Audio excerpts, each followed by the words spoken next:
सफलता मिली है। लगातार बीते कुछ दिनों से माओवादियों के खिलाफ एक अभियान छेड़ा गया था, जिसमें से बीजापुर और दंतेवाड़ा के सरहदी इलाके में 26 माओवादी मारे गए थे। और आज सुकमा जिले और सुकमा पुलिस को एक बड़ी सफलता मिली है और आज 16 माओवादियों को मार गिराया गया है और 16 माओवादियों के शव बरामद किए गए हैं। मौके से आधुनिक हथियार भी बरामद किए गए हैं। एक बड़ी सफलता देखने को मिली है और आंकड़े और बढ़ सकते हैं। फोर्स मौके के लिए रवाना कर दी गई है, शव बरामद कर लिए गए हैं। हमारे साथ सुकमा एसपी किरण चौहान है, उनसे भी बात करते हैं। क्या माहौल है अभी अभी जवानों की क्या स्थिति है और क्या कितनी बड़ी सफलता है सर ये?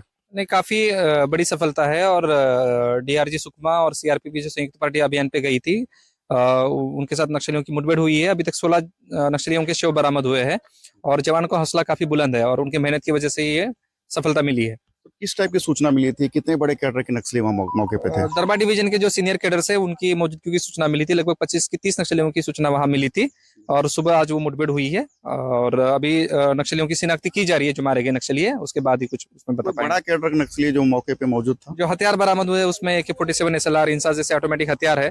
तो नक्सलियों की एक बार शिनाख्ती करने के बाद ही इसमें डिटेल्स साझा किया जाएगा। जो घटना स्थल है सर, वो कितना दूर है और क्या कितना चैलेंजिंग था जवानों को वहां पहुंचने के लिए? काफी चैलेंजिंग था। लगभग जो घटना स्थल है गोगुंडा पहाड़ी का इलाका माना जाता है। ये काफी बड़ी बड़ी पहाड़ियां है और नदी नाले हैं बहुत बड़े और काफी लंबे समय के बाद इस एरिया में मतलब एनकाउंटर हुआ है और निश्चित ही एक बड़ी सफलता है सुकमा जिले के लिए। तो माओवादियों के शव के आंकड़े और बढ़ सकते हैं क्या सर? अभी सर्चिंग अभियान जारी है और अभी इसमें कुछ बता नहीं सकते। बहुत बहुत धन्यवाद सर। ये किरण चौहान सुकमा एसपी हैं और बता रहे थे कि माओवादियों के खिलाफ एक बड़ा ऑपरेशन लॉन्च किया गया था और 16 माओवादियों को मार गिराया गया है। अभी भी सर्चिंग अभियान जारी है और मौत के आंकड़े और बढ़ सकते हैं। NDTV के लिए सलीम शेख, सुकमा। और हमारे सहयोगी नीलेश हमारे साथ लगातार बने। नीलेश, अपनी बात पूरी कीजिए।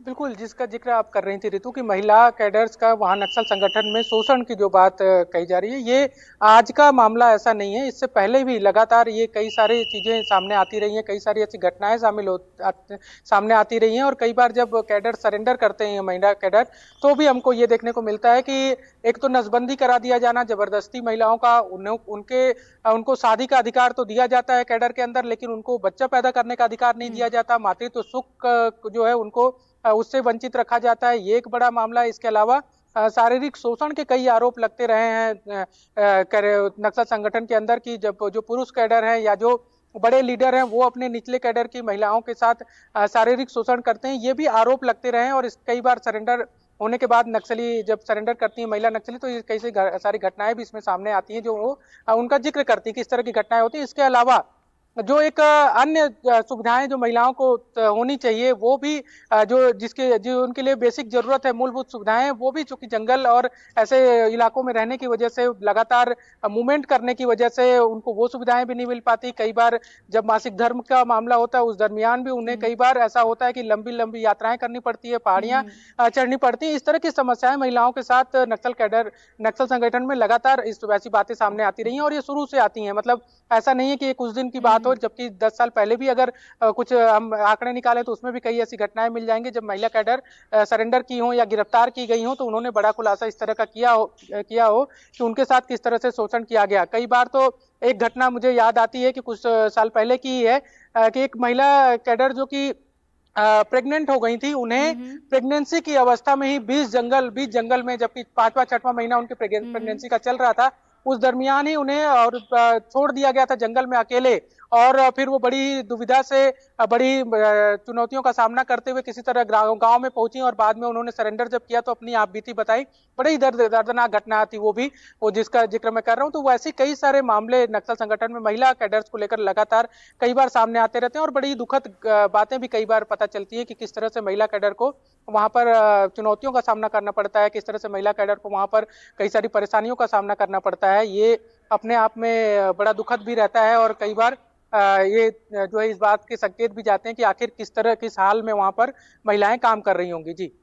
और बिल्कुल देखिए, हम ये भी देख रहे हैं, जैसे हम जनवरी महीने की बात करें, फरवरी की बात करें, मार्च का महीना तो अब खत्म होने को ही है। इन 3 महीनों में भी हमने यही देखा है कि जो बड़े बड़े कैडर के नक्सली हैं उनको मार गिराया गया है। और अगर पूरी तरीके से देखा जाए, जो नक्सल प्रभावित अलग अलग क्षेत्र है, जो बॉर्डर है, वहां पर जो बड़े नक्सल संगठन थे वो धीरे धीरे काफी ज्यादा कमजोर अब हो चुके हैं।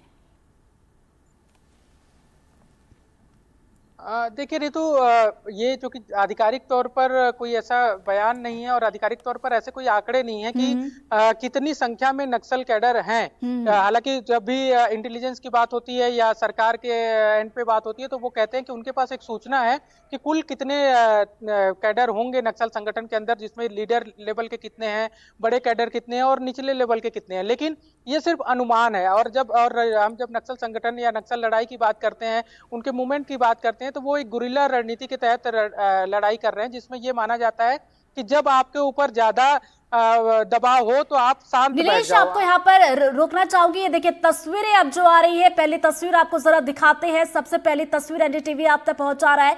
हमारे जो जवान इस पूरे मुठभेड़ में 2 जवान हमारे घायल हुए हैं, उनको देखिए एम्बुलेंस के जरिए यहाँ पर ले जाया जा रहा है, उनका इलाज यहाँ पर करवाया जाएगा। और देखिए यहाँ पर जवानों के लिए अगर देखा जाए तो वाकई में उनकी तारीफ जितनी की जाए उतनी कम है। ये तस्वीर देखिए, इस पूरी मुठभेड़ में हमारे 2 जवान घायल हुए हैं जिन्हें अब ले जाया जा रहा है, और उसकी पहली तस्वीर एनडीटीवी आप तक पहुंचा रहा है। तो ये तस्वीर आप देखिए, सफेद रंग की आपको एम्बुलेंस इन तस्वीरों में नजर आ रही होगी। हमारे जो 2 जवान इस मुठभेड़ में लड़ते हुए घायल हुए, उन्हें इस एम्बुलेंस के जरिए अब ले जाया जा रहा है अस्पताल, जहां पर उनका इलाज होगा। और देखिए डिप्टी सीएम विजय शर्मा ने भी इसको लेकर जानकारी दी कि जो हमारे 2 जवान इस मुठभेड़ में घायल हुए हैं वो खतरे से बाहर बताया जा रहा है। और ये एक बड़ी राहत की बात है कि हमारे जवान जो कि मुस्तैदी से मौके पर थे और नक्सलियों का